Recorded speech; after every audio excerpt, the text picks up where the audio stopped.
Everyone, second year bio का आपका chapter है 24, यानी कि लास्ट चैप्टर है ये आपका, और उसका टॉपिक नंबर 1 है मैन एंड हिज एनवायरनमेंट। तो सबसे पहले हमें ये पता होना चाहिए कि एनवायरनमेंट क्या होता है। तो इससे पहले हम जो छोटे लेवल की डेफिनेशन पढ़ते आए हैं कि all the things around organism जो है वो हम उनको एनवायरनमेंट कंसीडर कर देते हैं, लेकिन यहाँ पे हमारे पास है सम ऑफ ऑल द रिसोर्सेज। तो रिसोर्सेज क्या होते हैं? वसाइल, वो सारी चीजें जो ह्यूमन के बेनिफिट के लिए जो है वो नेचर की तरफ से जो है वो प्रोड्यूस की गई हैं, या वो सारी चीजें जिनको हम जो है वो अपनी लाइफ को फिजिबल बनाने के लिए इस्तेमाल करते हैं। इसमें हमारे पास एनवायरनमेंट, हमारे पास जो है वो सोर्स होता है किसका? फूड का, शेल्टर का, क्लॉथ एंड फ्यूल वगैरह का। यानी एनवायरनमेंट के अंदर से डिफरेंट रिसोर्सेज को इस्तेमाल करते हुए हम ये सारी चीजें जो है वो अपने लिए क्या करते हैं? प्रोड्यूस एंड प्रिपेयर करते हैं। उसके बाद एनवायरनमेंट के अंदर एक ऐसी लेयर होती है, एक ऐसा खित्ता होता है जिसको बोलते हैं बायोम। बायो जो है वो किसको कहते हैं? लाइफ को कहते हैं। तो बायोम जमीन का वो हिस्सा है जिस पर लिविंग ऑर्गेनिजम्स जो है वो एग्जिस्ट करती हैं। वो किसी भी किस्म की लिविंग ऑर्गेनिजम हो सकती हैं, प्लांट्स, एनिमल्स, माइक्रोब्स, कुछ भी हो सकता है। नेक्स्ट हमारे पास जो है रिसोर्सेज जो है, इसके आगे से दो टाइप्स हैं। एक हमारे पास आ जाते हैं रिन्यूएबल रिसोर्सेज और एक आते हैं नॉन रिन्यूएबल रिसोर्सेज। जो हमारे पास रिन्यूएबल हैं, उर्दू में इसके लिए लफ्ज इस्तेमाल होता है काबिले तजदीद, जिनको दोबारा पैदा किया जा सकता है, जो कभी कंप्लीटली खर्च नहीं होते। एक फॉर्म से दूसरी फॉर्म में कन्वर्ट हो सकते हैं लेकिन कंप्लीटली खत्म नहीं होते। लिखा हुआ भी है दीज रिसोर्सेज नेवर डिप्लीटेड, ये कभी भी खत्म नहीं होते। जैसे हमारे पास फॉरेस्ट है, एयर है, वाटर है, लैंड है, ये ऐसी चीजें हैं सारी जो कभी कंप्लीटली हमारे पास जो है वो डिकम्पोज या डिके नहीं हो सकती हैं। एक फॉर्म से, एक साइकिल से दूसरे साइकिल में जो है वो एनवायरनमेंट के अंदर कन्वर्ट हो सकते हैं, लेकिन ये कंप्लीटली जो है वो डिप्लीट नहीं हो सकते। दूसरी हमारे पास आते हैं नॉन रिन्यूएबल रिसोर्सेज।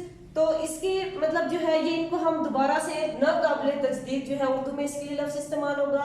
और नाकाबिले तजदीद क्या कि जो एक दफा इस्तेमाल हो जाते हैं वापस उस अमाउंट को या उस लिमिट को हम जो है वो पहली वाली फॉर्म में कन्वर्ट नहीं कर सकते।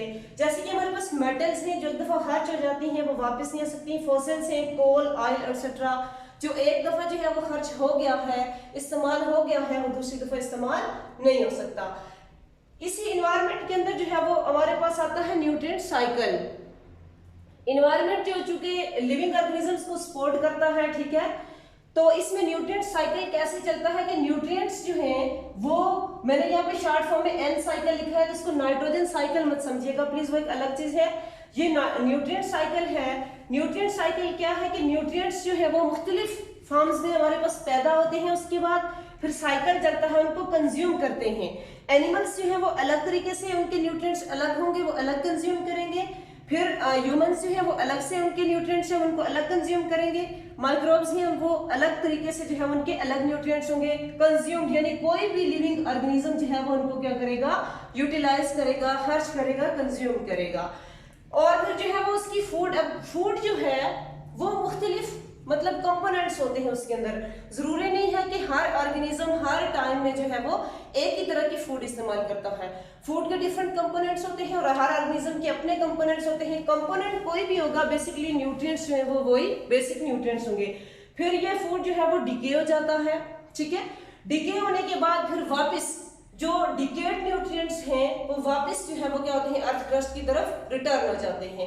तो ये हमारे पास जो है वो क्या है? एक साइकिल बनता है एनवायरनमेंट के अंदर, इकोसिस्टम के अंदर एक साइकिल चलता है, एक ट्रॉफिक लेवल से दूसरे ट्रॉफिक लेवल पे, और फिर वहां से तीसरे पे, और फिर वहां से वो डिके होता है, और डिके होने के बाद वापस रिटर्न हो जाता है। इसी पर इकबाल ने कहा था, जिंदगी क्या है अनासिर का ज़हूर तरतीब, मौत क्या है इन्हीं अनासिर से परेशान होना। अच्छा जी, नेक्स्ट हमारे पास आता है क्या? इस न्यूट्रिएंट साइकिल में अगर डिस्टरबेंस आती है तो उसके पीछे बेसिक की जो है वो ह्यूमन की एक्टिविटीज हैं।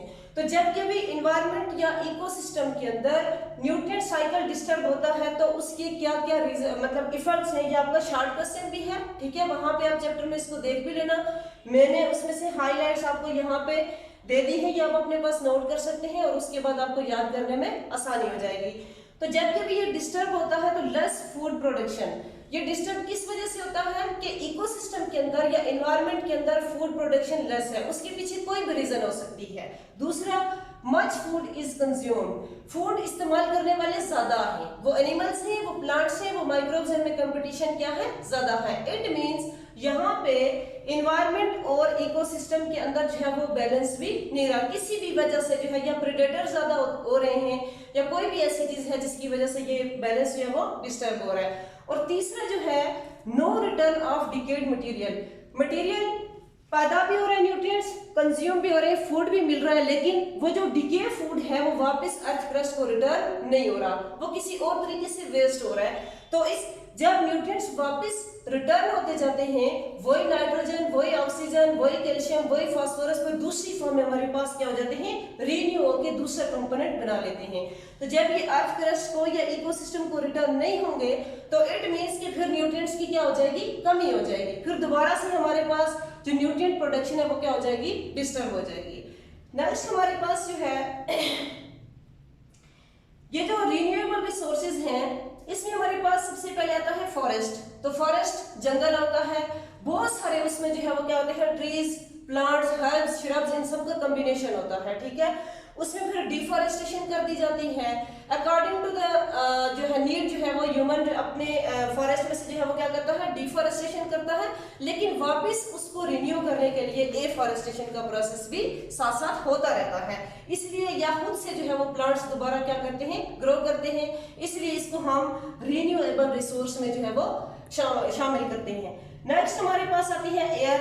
तो एयर जो है ये मिक्सचर ऑफ गैसेस है, मुख्तलिफ गैसेस इसमें आती हैं, मुख्तलिफ जो है वो गैसेस को मिला के हवा मुख्तलिफ गैसों का क्या है, मुरक्कब है। मुरक्कब उस चीज को कहते हैं दो या दो से ज्यादा चीजों को मिलकर जो नई चीज बनती है।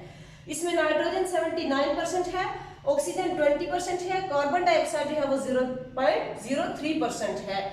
इसके अलावा माइनर गैसेस भी मौजूद हैं, ये वो मेजर गैसेस हैं जो हमारे मेजर न्यूट्रिएंट्स या मैक्रो न्यूट्रिएंट्स का भी हिस्सा है, इसलिए इनको मैंने हाईलाइट किया है। बुक पे आप इन सब की जो है वो दोबारा से परसेंटेज देख के according to your objective pattern जो आप अपने एमसीक्यूज को हाईलाइट कर सकते हैं।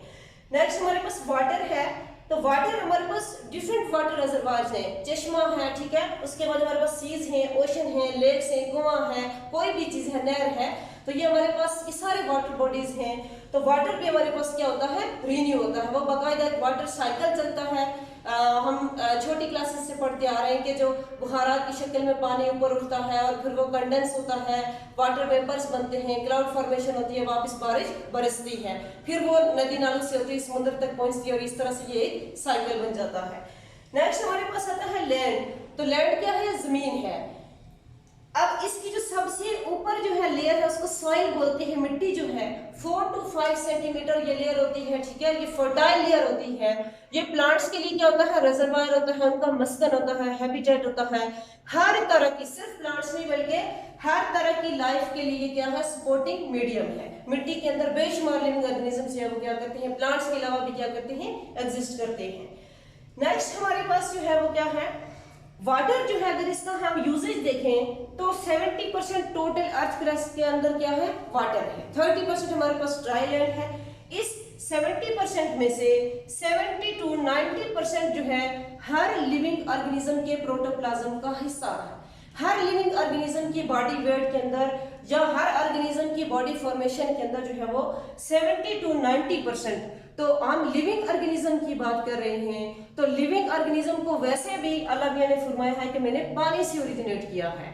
तो उससे क्या मुराद है कि 70 to 90% प्रोटोप्लाज्म जो है वो किससे बना होता है, पानी से बना होता है। उसके अलावा इस 70 में से 97% जो है वो ओशन है, ठीक है, 2% जो है वो फ्रोजन आइस कैप्स है हमारे पास, 1% हमारे पास फ्रेश वाटर है, वो कोई कुआं भी हो सकता है, वो चश्मा भी हो सकता है, हर वो सोर्स जहां से हम पानी को पीने के लिए इस्तेमाल करते हैं। और पानी का जो यूजेज है डोमेस्टिक लेवल के ऊपर हम इसको सिर्फ 10% इस्तेमाल करते हैं। डोमेस्टिक लेवल से क्या मुराद है, घरेलू इस्तेमाल है। और 90% पानी जो है वो किस में इस्तेमाल होता है, इरिगेशन में। तो इरिगेशन क्या है, आबपाशी है, फसलों को पानी देने का जो अमल है दैट इज इरिगेशन। तो that is end of your lecture. अगर आपको कोई कंफ्यूजन है तो दोबारा से आप क्वेश्चन भी जो है वो टाइप करके पोस्ट कर सकते हो। I am ready to answer your question.